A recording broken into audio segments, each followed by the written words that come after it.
தெளிவு குருவின் திருமேனி காண்டல், தெளிவு குருவின் திருநாமம் செப்பல், தெளிவு குருவின் திருவார்த்தை கேட்டல், தெளிவு குரு உரு சிந்தித்தல் தானே. குருவே சரணம்.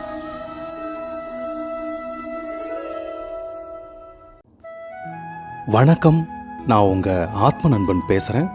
பிரம்மஸ்ரீ தவத்திரு திருச்சிற்றம்பல சாது சித்தர் என்னோட குருநாதர் அவர்களுடைய மலர் பாதங்களை வணங்குறேன். வாழ்க்கையில் எல்லாம் திடீரென்று அமைதியாகிவிட்ட ஒரு காலகட்டத்தை நீங்கள் எப்போதாவது அனுபவித்திருக்கிறீர்களா? தொலைபேசி அழைப்புகள் நின்று விடுகின்றன, குறுஞ்செய்திகள் குறைகின்றன, அழைப்புகள் மறைந்து விடுகின்றன. எப்போதும் உடனிருப்போம் என்று ஒரு காலத்தில் உறுதியளித்தவர்கள் கூட எந்த விளக்கமும் இல்லாமல் விலகிச் செல்லத் தொடங்குவார்கள். அந்த ஆழ்ந்த அமைதியான தருணங்களில் இரவில் விழித்திருந்து உங்கள் இதயத்தில் எதிரொலிக்கும் வேதனையான கேள்விகளை கேட்டுக்கொண்டிருப்பதை நீங்கள் காண முடியும். நான் ஏன் தனியா இருக்கிறேன்? எல்லோரும் முன்னாடி போறாங்க, நான் மட்டும் ஏன் பின்தங்கி இருக்கிறேன்? நான் ஏதாவது தப்பு பண்ணிட்டேனா? கடவுளை நான் மறந்துட்டாரு.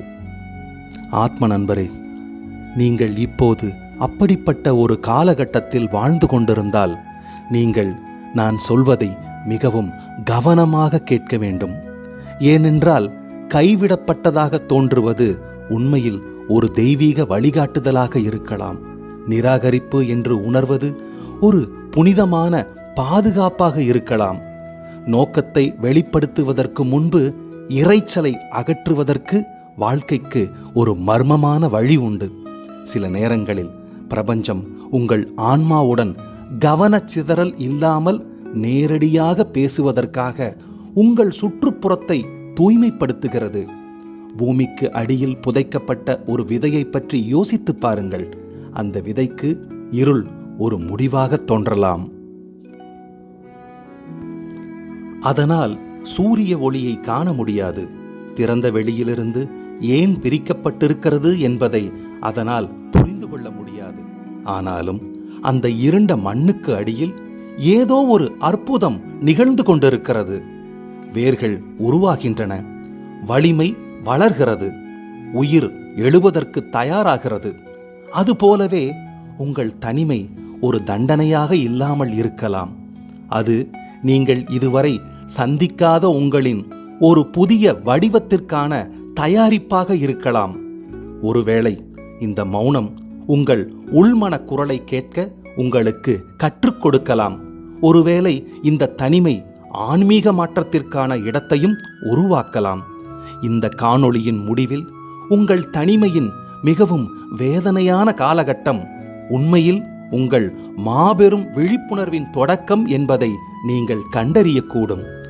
வாழ்க்கையில் ஒரு விசித்திரமான தருணம் வரும். அப்போது உங்களுக்கு பரிச்சயமான அனைத்தும் விலகிச் செல்லத் தொடங்கும். ஒரு காலத்தில் நீங்கள் தினமும் சிரித்து மகிழ்ந்தவர்கள் எல்லாரும் அந்நியமாகி விடுவார்கள். நீடிக்கும் என்று நீங்கள் எதிர்பார்த்த வாய்ப்புகள் திடீரென மறைந்தும் விடும். சில உறவுகள் பாரமாக, திணிக்கப்பட்டதாக அல்லது முற்றிலும் முறிந்ததாக உணரத் தொடங்கும். இயல்பாகவே மனித மனம் இதை இழப்பாகவே கருதுகிறது. நாம் பீதியடைந்து ஏன் எல்லாம் எங்கிட்டிருந்து பறிக்கப்பட்டு போகுது என்று கேட்கின்றோம். ஆனால் பிரியமானவர்களே, வாழ்க்கை உங்களிடமிருந்து மதிப்புமிக்க ஒன்றை எடுத்துச் செல்லவில்லை. அது உங்கள் எதிர்காலத்துடன் இனி பொருந்தாத ஒன்றை அகற்றிக் கொண்டிருக்கிறது. ஒரு சிற்பி ஒரு பிரம்மாண்டமான கல்பாறைக்கு முன்னால் நிற்பதாக கற்பனை செய்து பாருங்கள். ஒரு சாதாரண மனிதனுக்கு சிற்பி சுத்தியலால் கல்லை தொடர்ந்து அடித்து அதன் துண்டுகளை மீண்டும் மீண்டும் உடைப்பதால் அவர் ஒரு அழிவு சக்தியாக தெரிகிறார். ஆனால் அந்த சிற்பி அந்த கல்லுக்குள் மறைந்திருக்கும் ஒன்றை காண்கிறார். அது வெளிவர காத்திருக்கும் ஒரு தலை சிறந்த படைப்பு. அதுபோலவே தெய்வீகம் பெரும்பாலும் பெருக்கத்தால் உங்களை ஆசிர்வதிப்பதற்கு முன்பு கழித்தல் மூலமாகவே செயல்படுகிறது. உங்கள் நோக்கத்திலிருந்து திசை திருப்பிய நட்புகள் மங்கி போகலாம். உங்களுக்கு ஆறுதல் அளித்த பழக்கங்கள் உடைந்து போகலாம். உங்கள் பழைய அடையாளத்தை வளர்த்த சூழல்கள் இனி உங்களுக்கு சரியாக தோன்றாமல் போகலாம். இது ஆழ்ந்த வேதனையை அளிக்கக்கூடும். ஏனெனில் மனிதர்கள் தங்கள் வளர்ச்சியை அது கட்டுப்படுத்தினாலும் இயல்பாகவே தங்களுக்கு பழக்கமானவற்றுடன் தங்களை இணைத்துக் கொள்கிறார்கள். ஆனால் உங்கள் வாழ்க்கையிலிருந்து தேவையற்ற இரைச்சல் அகற்றப்படும் போதுதான் ஆன்மீக மாற்றம் பெரும்பாலும் தொடங்குகிறது. முடிவில்லாத கருத்துக்கள், எதிர்பார்ப்புகள் மற்றும் கவனச்சிதறல்கள் நிறைந்த ஒரு அறையில் உங்கள் ஆன்மாவை உங்களால் தெளிவாக கேட்க முடியாது. நோக்கம் பெரும்பாலும் மெல்லிய குரலில் பேசுகிறது. அந்த கிசுகிசுக்களை மௌனத்தில் மட்டுமே கேட்க முடியும். ஒருவேளை வாழ்க்கை ஏதோ ஒரு பெரிய விஷயத்திற்காக இடத்தை தயார் செய்வதால் இந்த காலகட்டம் உங்களுக்கு வெறுமையாக தோன்றலாம். இன்று நிராகரிப்பாக தோன்றுவது ஒரு நாள் நீங்கள் ஆக வேண்டிய ஒரு புதிய நபருக்கான தெய்வீக பாதுகாப்பு, வழிகாட்டுதல் மற்றும் தயாரிப்பாக வெளிப்படலாம். வாழ்க்கை, மக்கள், பொறுப்புகள், கருத்துக்கள் மற்றும் முடிவற்ற இரைச்சலால் நிரம்பும்போது அதை உணராமல் உங்களை நீங்களே இழப்பது மிகவும் எளிதாகிவிடுகிறது. பலர் மற்றவர்களால் ஏற்றுக்கொள்ளப்படுவதற்காக வடிவமைக்கப்பட்ட தங்களின் வெவ்வேறு வடிவங்களை நடித்து காட்டுவதில் பல ஆண்டுகளை செலவிடுகிறார்கள். அவர்கள் தங்கள் குடும்பம் எதிர்பார்க்கும் நபராக, அனைவரும் சார்ந்திருக்கும் நண்பராக, தொடர்ந்து தியாகம் செய்யும் துணையாக அல்லது சமூகத்திடமிருந்து அங்கீகாரத்தை பெறும் தங்களின் வடிவமாக மாறுகிறார்கள். அவர்கள் காயப்படும் போது சிரிக்கிறார்கள். வேண்டாம் என்று சொல்ல விரும்பும்போது ஒப்புக்கொள்கிறார்கள். மேலும் உள் உண்மையை விட வெளிப்புற அங்கீகாரத்தின் அடிப்படையில் மெதுவாக ஒரு அடையாளத்தை உருவாக்குகிறார்கள். ஆனால் பின்னர் தனிமை வருகிறது. திடீரென்று பார்வையாளர்கள் மறைந்து விடுகிறார்கள். செய்திகள் குறைகின்றன. அழைப்புகள் நின்று விடுகின்றன. கவனச்சிதறல்கள் மௌனத்தில் மறைகின்றன.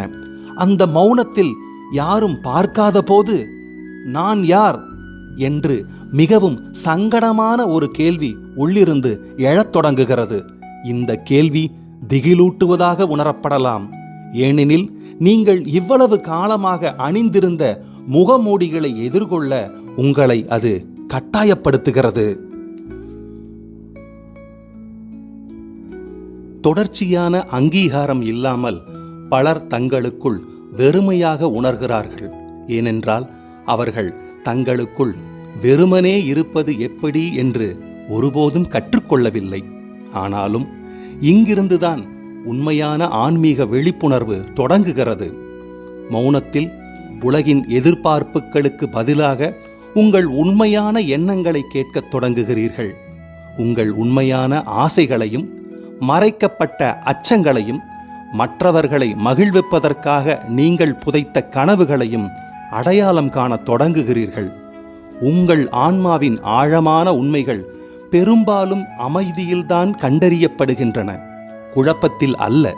தனிமை, போலியான அடையாளங்களை அகற்றி பட்டங்கள், அங்கீகாரம், உறவுகள் மற்றும் சமூக பாத்திரங்களுக்கு அப்பாற்பட்ட உங்கள் உண்மையான சுயத்தை உங்களுக்கு அறிமுகப்படுத்துகிறது.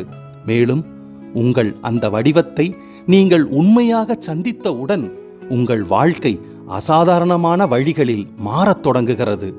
நீங்கள் பல ஆண்டுகளாக தவிர்க்க முயன்ற உங்கள் பகுதிகளை நேருக்கு நேர் சந்திக்க வேண்டிய கட்டாயத்தை தனிமை ஏற்படுத்தும் போது அது உண்மையாகவே வேதனையாகிறது. வாழ்க்கை பரபரப்பாக இருக்கும் வரை உள்வழியிலிருந்து தப்பிப்பது எளிது. வேலை, உறவுகள், சமூக ஊடகங்கள், பொழுதுபோக்கு அல்லது உங்கள் மனதை ஆக்கிரமித்திருக்கும் தொடர்ச்சியான உரையாடல்கள் மூலம் உங்களை நீங்களே திசை திருப்பிக் கொள்ளலாம். ஆனால் தனிமை வரும்போது அந்த கவனச்சிதறல்கள் மறையத் தொடங்குகின்றன. திடீரென்று உங்கள் அக உலகம் முன்னெப்போதையும் விட சத்தமாகிறது. பழைய நினைவுகள் திரும்புகின்றன. கடந்த கால மனக்காயங்கள் மீண்டும் வெளிப்படுகின்றன. குழந்தை பருவ காயங்கள் பேசத் தொடங்குகின்றன. வருத்தம், பாதுகாப்பின்மை, கைவிடப்பட்ட உணர்வு, பயம் மற்றும் தீர்க்கப்படாத மனக்காயங்கள் ஆகியவை அங்கீகரிக்கப்பட காத்திருக்கும் நிழல்களைப் போல உங்கள் மனதின் ஆழத்திலிருந்து மீண்டும் எழுகின்றன. இதனால்தான் பலர் தனியாக இருக்க பயப்படுகிறார்கள். ஏனென்றால் சத்தம் நாம் புறக்கணிக்க அனுமதிக்கும் விஷயங்களை மௌனம் பெரும்பாலும் வெளிப்படுத்துகிறது.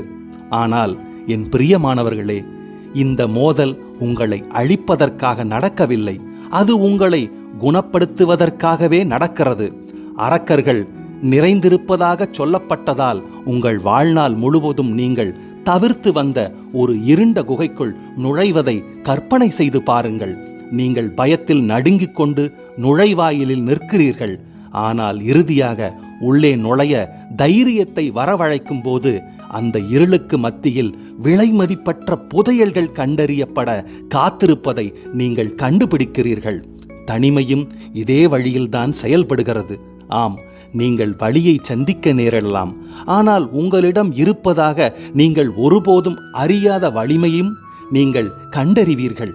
நீங்கள் மன்னிப்பு, உணர்ச்சி ரீதியான மீள்தன்மை, சுய விழிப்புணர்வு மற்றும் ஆன்மீக ஞானம் ஆகியவற்றை மறைந்திருக்கும் காயங்கள் வெளிச்சத்திற்கு கொண்டு வரப்படும் போது குணமடைதல் தொடங்குகின்றது. இன்று நீங்கள் உணரும் வழி உண்மையில் உங்கள் விடுதலையின் தொடக்கமாக இருக்கலாம். சில நேரங்களில் வாழ்க்கை உங்களை தனிமைப்படுத்துவது உங்கள் மன உறுதியை உடைப்பதற்காக அல்ல, மாறாக உங்கள் இருளை எதிர்கொள்ள உங்களுக்கு உதவுவதற்காகவே. அதன் மூலம் நீங்கள் இறுதியாக மீண்டும் முழுமை அடைய முடியும். என் ஆத்ம நண்பரே, உங்கள் தனிமை காலம் என்பது நீங்கள் வாழ்க்கையில் பின்தங்கிவிட்டீர்கள் என்று நீங்கள் நம்பினால் சற்று நின்று வரலாற்றின் மாபெரும் ஆன்மாக்களின் வாழ்க்கையை பார்க்குமாறு நான் உங்களை தாழ்மையுடன் கேட்டுக்கொள்கின்றேன். மீண்டும் மீண்டும் அதே மர்மமான வடிவத்தை மட்டுமே நாம் காண்கிறோம். உலகிற்கு மகத்துவம் வெளிப்படுத்துவதற்கு முன்பு தனிமையே முதலில் வந்தது. எனது குருநாதர் பிரம்மஸ்ரீ தவத்திரு திருச்சிற்றம்பல சுவாமிகள் மின்மினி பூச்சி கொடுக்கும் வெளிச்சம் கூட இல்லாத ஆள் அரவமற்ற நடுக்காட்டில் நீண்ட இருளில் நீண்ட நெடுங்காலம் கடுந்தவத்தில் இருந்தார். அந்த இருளிலிருந்துதான் உலகத்திற்கே ஆன்ம ஜோதியாய் வெளிப்பட்டார். இயேசு கிறிஸ்து தனது பொது பணியை தொடங்குவதற்கு முன்பு அவர் 40 நாட்கள் வனாந்தரத்தில் தனியாக சோதனையையும் மௌனத்தையும் ஆன்மீக பரீட்சையும் எதிர்கொண்டார். கௌதம புத்தர் ஞானம் அடைவதற்கு முன்பு அவர் போதி மரத்தின் அடியில் உலகத்திலிருந்து பிரிது இறுதி உண்மையை தேடி தனியாக அமர்ந்திருந்தார். முகமது நபி தெய்வீக வெளிப்பாட்டை பெறுவதற்கு முன்பு அவர் ஹிரா குகைக்குள் நீண்ட காலங்கள் தனிமையில் வாழ்க்கை மற்றும் இருப்பு குறித்து ஆழமாக சிந்தித்தார். மோசஸ் கூட கூட்டத்திலிருந்து வெகு தொலைவில் ஒரு மலையில் தனிமையில் இருந்தபோது தெய்வீக மாற்றத்தை எதிர்கொண்டார். ஒரு அம்பு முன்னோக்கி செல்வதற்கு முன் பின்னோக்கி இழுக்கப்பட வேண்டும் என்பதைப் போலவே உங்கள் உண்மையான நோக்கத்தை நோக்கி நீங்கள் பயணிக்க வாழ்க்கை உங்களை தனிமைக்குள் இழுக்கக்கூடும். இந்த அமைதியான காலம் இப்போது தனிமையாக உணரப்படலாம். ஆனால் இது உங்கள் மனம் வலுப்பெறும், உங்கள் ஆன்மா தூய்மையாக்கப்படும், உங்கள் விதி அமைதியாக எழுதப்படும் ஒரு புனிதமான அத்தியாயமாக இருக்கலாம். தனிமையின் போது ஒரு சக்தி வாய்ந்த மாற்றம் நிகழ்கிறது. அதை முதலில் பலர் அடையாளம் கண்டுகொள்வதில்லை. ஆரம்பத்தில் தனியாக இருப்பது சங்கடமாக உணரப்படலாம். ஏனெனில் நீங்கள் இனி தொடர்ச்சியான கவனம், உரையாடல்கள் மற்றும் வெளிப்புற அங்கீகாரத்தால் சூழப்பட்டிருக்க மாட்டீர்கள். சரிபார்க்க அறிவிப்புகள் இல்லாத போதும், உங்கள் நேரத்தை கேட்க யாரும் இல்லாத போதும், உங்கள் மனதை ஆக்கிரமிக்க கவனச்சிதறல்கள் இல்லாத போதும் நீங்கள் அமைதியற்றவராக உணரலாம். ஆனால் மெதுவாக ஒரு அசாதாரணமான விஷயம் நடக்கத் தொடங்குகிறது. ஒரு காலத்தில் எண்ணற்ற திசைகளில் சிதறிக் கிடந்த உங்கள் ஆற்றல் உங்களிடமே திரும்ப வரத் தொடங்குகிறது. எல்லோரையும் திருப்திப்படுத்த முயற்சிப்பதில் உங்கள் உணர்ச்சி வலிமையை வீணாக்குவதை நிறுத்துவீர்கள்.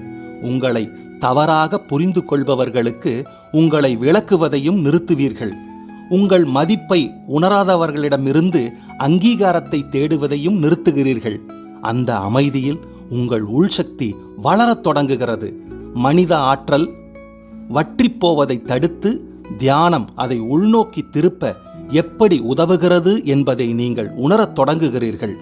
தனிமை இந்த பாடத்தை மிகவும் உண்மையான வழியில் கற்பிக்கிறது. நீங்கள் தனியாக அதிக நேரம் செலவிடும்போது உங்கள் எண்ணங்கள் தெளிவடைகின்றன, உங்கள் உணர்ச்சிகள் மேலும் நிலை பெறுகின்றன, உங்கள் உள்ளுணர்வு கூர்மையாகிறது. நீங்கள் அபாய அறிகுறிகளை வேகமாக கவனிக்கத் தொடங்குகிறீர்கள், புத்திசாலித்தனமான முடிவுகளையும் எடுக்கிறீர்கள், மேலும் அதிக நம்பிக்கையுடன் உங்கள் அமைதியை பாதுகாக்கிறீர்கள்.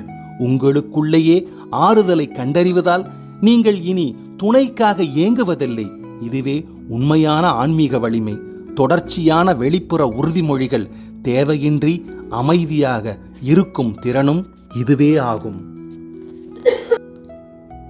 தனிமையில் அமைதியாக நிற்கக்கூடிய ஒருவர் தனிமை நிராகரிக்கப்படுமோ என்ற பயம் அல்லது பிறரின் அங்கீகாரத்திற்கான தேவை ஆகியவற்றால் கட்டுப்படுத்தப்படாததால் நம்ப முடியாத அளவிற்கு சக்தி வாய்ந்தவராக மாறுகிறார். அவர் தனது சொந்த ஆன்மாவுடன் ஆழமாக இணைகிறார். எனது ஆத்ம நண்பரே, தனிமையில் இருக்கும்போது நீங்கள் நினைவில் கொள்ள வேண்டிய மிக முக்கியமான உண்மை என்னவென்றால், இந்த காலகட்டம் நிரந்தரமானது அல்ல. நீங்கள் தனிமையில் வாழும்போது வலியானது காலத்தை முடிவற்றதாக உணரச் செய்யும். பகல்கள் பாரமாக தோன்றும், இரவுகள் நீண்டதாக தோன்றும். மேலும் இந்த அமைதியான அத்தியாயம் என்றென்றும் நீடிக்குமோ என்று நீங்கள் யோசிக்கத் தொடங்கலாம். ஆனால் வாழ்க்கை பருவங்களாக நகர்கிறது. எந்த பருவமும் மாறாமல் இருப்பதில்லை.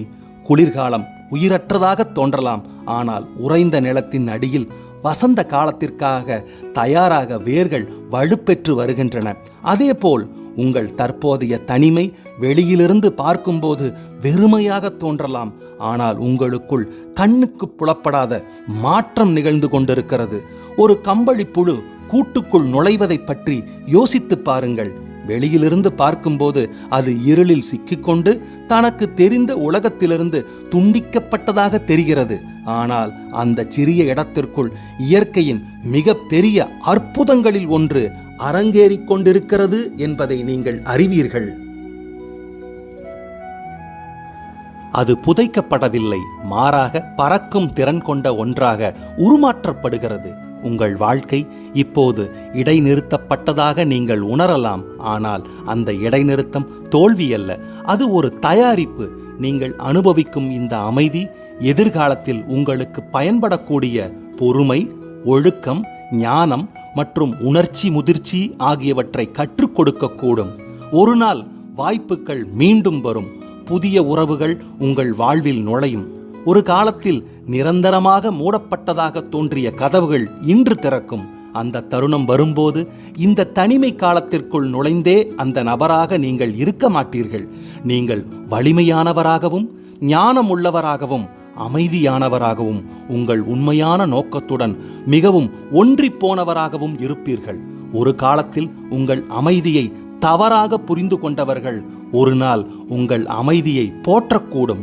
இந்த அத்தியாயத்தை நம்புங்கள், ஏனென்றால் சில நேரங்களில் வாழ்க்கை உங்களை தனிமைப்படுத்துவது உங்களை ஒரு அசாதாரணமான நபராக மீண்டும் உருவாக்குவதற்காக மட்டுமே.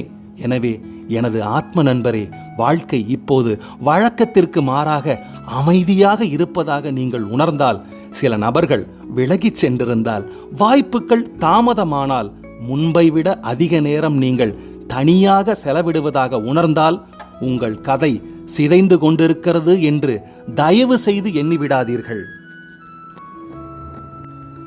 நீங்கள் மறக்கப்பட்டு விட்டீர்கள், நிராகரிக்கப்பட்டு விட்டீர்கள் அல்லது வாழ்க்கையால் தண்டிக்கப்பட்டிருக்கிறீர்கள் என்ற வேதனையான பொய்யை நம்பாதீர்கள். சில நேரங்களில் பிரபஞ்சம் அமைதியாகி விடுகிறது, ஏனெனில் அது திரைக்கு பின்னால் தனது ஆழ்ந்த வேலையை செய்து கொண்டிருக்கிறது. தங்கம் தூய்மையாக்கப்படுவதற்கு தீவிரமான நெருப்பை கடந்து செல்ல வேண்டியது போலவும், ஒரு வண்ணத்துப் பூச்சி பறக்க கற்றுக்கொள்வதற்கு முன் கூட்டுக்குள் மறைந்திருக்க வேண்டியது போலவும், உங்கள் தனிமை காலம் இன்று உங்களால் கற்பனை செய்ய முடியாத அளவுக்கு மிகவும் வலிமையான, ஞானமுள்ள மற்றும் ஆன்மீக விழிப்புணர்வு பெற்ற ஒருவராக உங்களை வடிவமைக்கக்கூடும். ஒவ்வொரு கண்ணீரும், ஒவ்வொரு தனிமையான இரவும் பதிலளிக்கப்படாத ஒவ்வொரு கேள்வியும் உங்கள் தற்போதைய மனதால் இன்னும் புரிந்து கொள்ள முடியாத ஒரு எதிர்காலத்திற்கு உங்களை தயார்படுத்தக்கூடும். எனவே இந்த காலத்தை எதிர்பார்ப்புக்கு பதிலாக அதை ஏற்றுக்கொள்ள முயற்சி செய்யுங்கள். பிரார்த்தனை செய்யவும், தியானிக்கவும், உங்கள் காயங்களை ஆற்றவும், ஒழுக்கத்தை வளர்க்கவும், உங்கள் ஆன்மாவுடன் மீண்டும் இணையவும், தெய்வீக நேரத்தை நம்பவும் இந்த நேரத்தையெல்லாம் பயன்படுத்துங்கள். இந்த செய்தி உங்கள் இதயத்தை எந்த வகையிலாவது தொட்டிருந்தால் தயவு செய்து ஒரு கணம் ஒதுக்கி கீழே உள்ள கருத்துக்களில் உங்கள் எண்ணங்களை பகிர்ந்து கொள்ளுங்கள். உங்களிடமிருந்து கேட்க ஆத்ம நண்பரே, நான் உண்மையாக விரும்புகின்றேன். சொல்லுங்கள், பிற்காலத்தில் உங்கள் வாழ்க்கையை நல்ல விதமாக மாற்றிய ஒரு தனிமை காலத்தை நீங்கள் எப்போதாவது கடந்து வந்திருக்கிறீர்களா? அல்லது நீங்கள் இப்போது அந்த காலத்தை அனுபவித்துக் கொண்டிருக்கிறீர்களா என்பதை. இந்த காணொளி உங்களுக்கு மன அமைதியை அளித்திருந்தால் இன்று இந்த செய்தி தேவைப்படக்கூடிய ஒருவருடன் இதை பகிர்ந்து கொள்ளுங்கள். நாம் மீண்டும் சந்திக்கும் வரை உங்கள் மன அமைதியை பாதுகாத்துக் கொள்ளுங்கள். தெய்வீக செயல்முறையை நம்புங்கள். மேலும் இந்த ஆத்ம நண்பனிடமிருந்து நீங்கள் பெற வேண்டிய இறுதி செய்தி என்னவென்றால், நினைவில் கொள்ளுங்கள் ஆத்ம நண்பரே, உங்கள் தனிமைக்கு ஒரு நோக்கம் உண்டு. இன்னொரு நல்ல சந்தர்ப்பத்தில் சந்திக்கிறேன். நன்றி, வணக்கம், குருவே சரணம்.